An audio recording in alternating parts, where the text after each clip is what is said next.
आइए लेके चलते हैं देश और दुनिया की खबरों की ओर। तब वहीं हम आपके लिए बताने का, समझाने का प्रयास करेंगे। खबरों का सिलसिला शुरू करते हैं। खबर के अंत तक बने रहिए। खबर सूत्रों के हवाले से तो किस प्रकार से है, तो जैसा कि बताने का प्रयास करेंगे।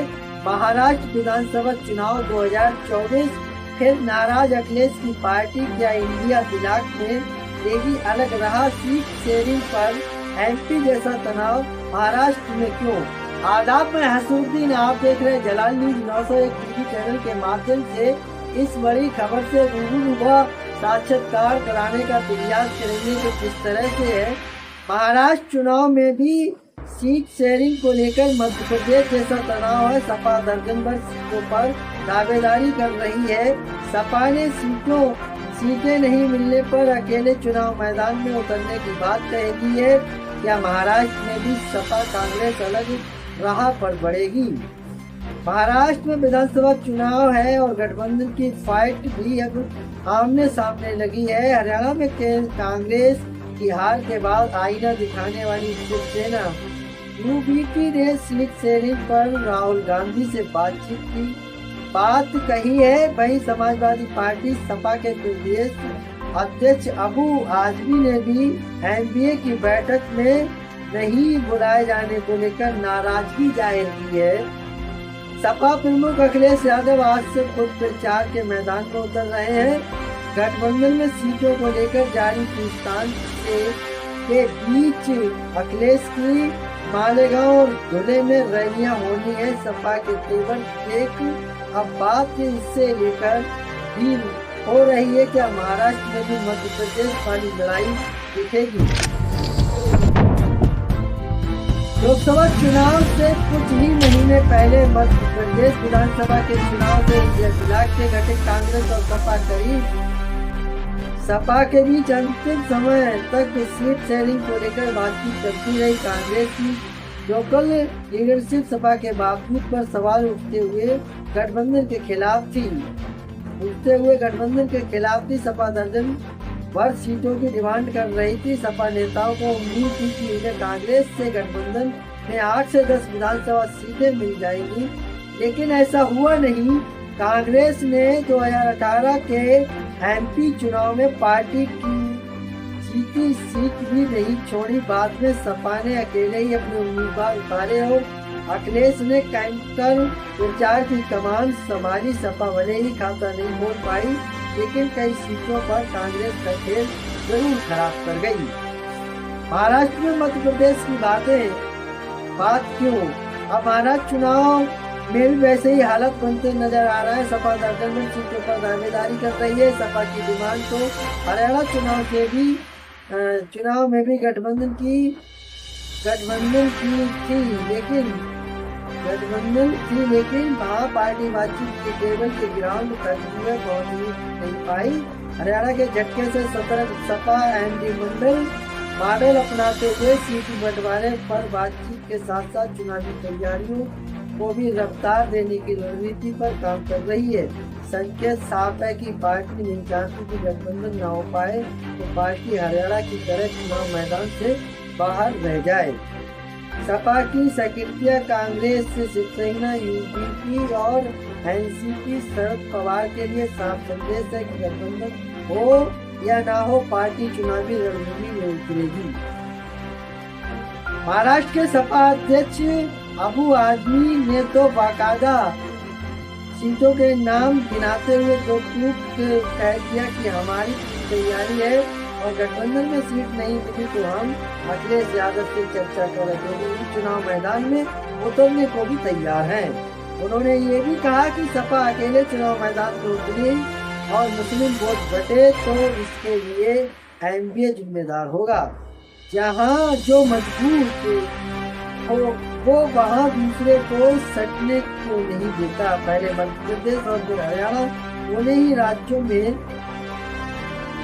दोनों ही राज्यों की चुनावी फाइट में कांग्रेस मेन फ्रेम में होती है और पार्टी ने यहाँ सपा को या आम आदमी पार्टी किसी को भी साथ ले लिया। आम आदमी पार्टी ने पंजाब में कांग्रेस को साथ लेने से परहेज किया। इंडिया ब्लॉक की एक और घटक कांग्रेस टीएमसी भी आम चुनाव में पश्चिम बंगाल की सीटों पर एकला चलो के फार्मूला पर ही बढ़ी हुई है। महाराष्ट्र में भी कांग्रेस, शिवसेना, यूडीपी और एनसीपी एसपी को लेकर सपा की तरकीब भी इसी ट्रेंड से विस्तार का संकेत बताई जा रही है। ऐसे में सवाल है कि जो जहां मजबूत है वो वहां दूसरे को सटने को नहीं देती।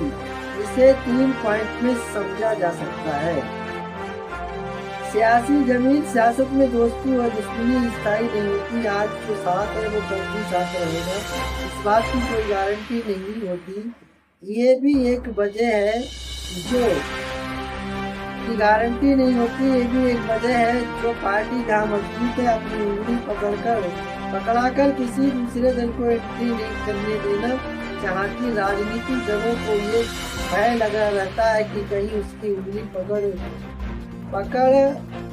कर आई पार्टी उसकी ही सियासी जमीन न खिसका दे, उसके लिए ही चुनौती न बन जाए।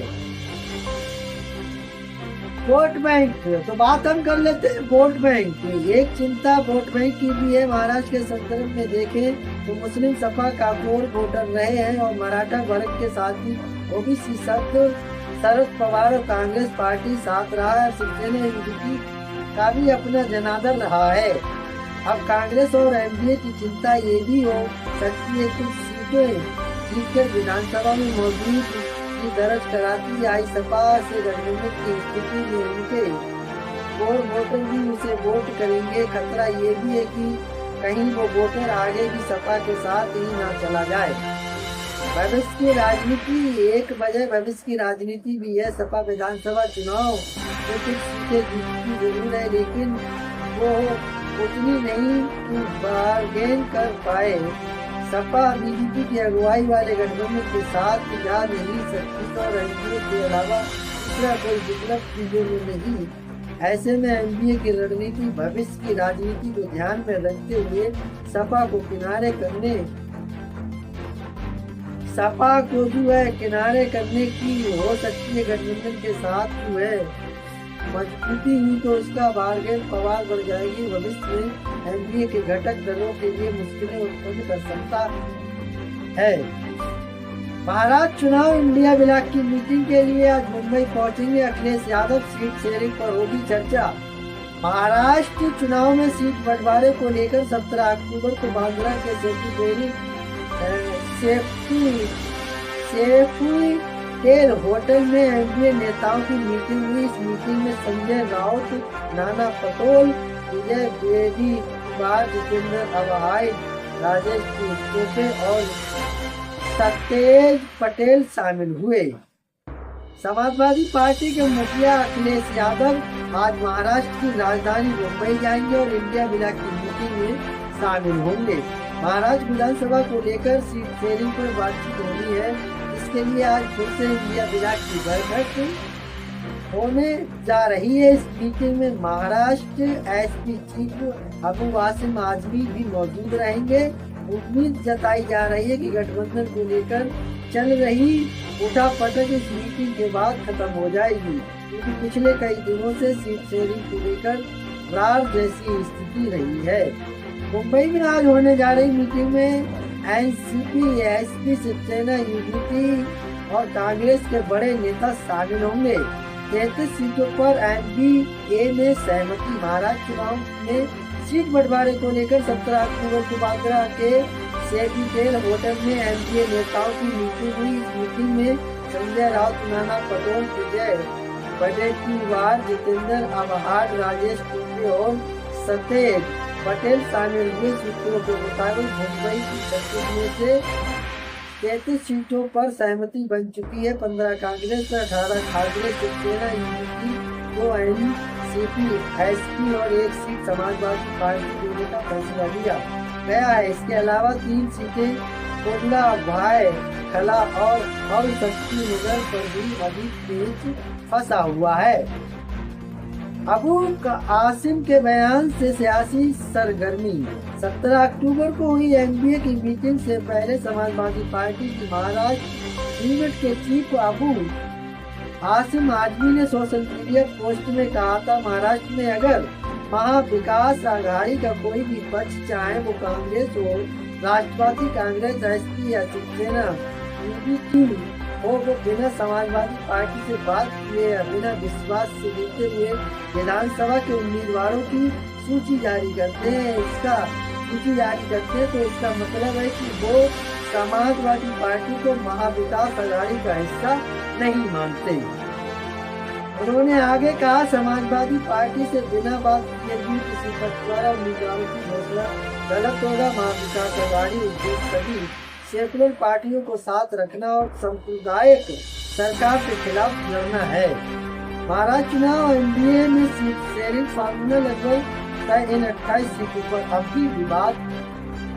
अबू आसिम ने कहा कि ऐसी परिस्थिति में मैं हमारे राष्ट्रीय अध्यक्ष अखिलेश यादव से अनुमति चाहूंगा कि महाराष्ट्र में विधानसभा चुनाव का परिणाम चाहे कुछ भी हो, समाजवादी पार्टी की विधानसभाओं में मजबूत है। ज्यादा से ज्यादा सीटों पर चुनाव होकर जाएंगी। 20 नवंबर को चुनाव होंगे। महाराष्ट्र की 288 विधानसभा सीटों के लिए 20 नवंबर को वोट डाले जाएंगे। नतीजे 23 नवंबर को घोषित किए जाएंगे। पिछले चुनाव में बीजेपी को 105, शिवसेना को 56 और एनसीपी को 54, कांग्रेस को 44 सीटें मिली थी। हालांकि चुनाव के बाद शिवसेना एनडीए से अलग हो गई और उसने एनसीपी कांग्रेस के साथ मिलकर सरकार बना ली। शिवसेना के उद्धव ठाकरे मुख्यमंत्री बने। तो जो है दर्शकों, ये वो खबर थी जिनसे हमने आपके लिए जो है अवगत कराने का प्रयास करा। तो दर्शकों, मैं उम्मीद करता हूँ खबर उपयोगी और अच्छी लगी हो। खबर से आप सभी सहमत हो तो एक आगाज जरूर कीजिएगा। चैनल को लाइक, शेयर, सब्सक्राइब, घंटी वाला बटन ऑल करना ना भूलें। इससे हर नोटिफिकेशन आप तक पहुंचता रहेगा। हमारे लिए एक हौसला अफजाई, मोटिवेशन, सहानुभूति प्राप्त होती है। उसी सहानुभूति के साथ हर रोज तरोताजा खबरों को लेकर आपके बीच उपस्थित होते हैं। तो दर्शकों, मेरा खबर दिखाने का मकसद रहा लोगों के लिए जागरूक करना, ना कि किसी की भावना के लिए ठेस पहुंचाना। दर्शकों, हमारे साथ खबरों में बने रहने के लिए हमारे चैनल जलालदीन 901 के लिए सब्सक्राइब करें, जिससे तमाम छोटी बड़ी खबरें आसानी से मिल सके। जय हिंद।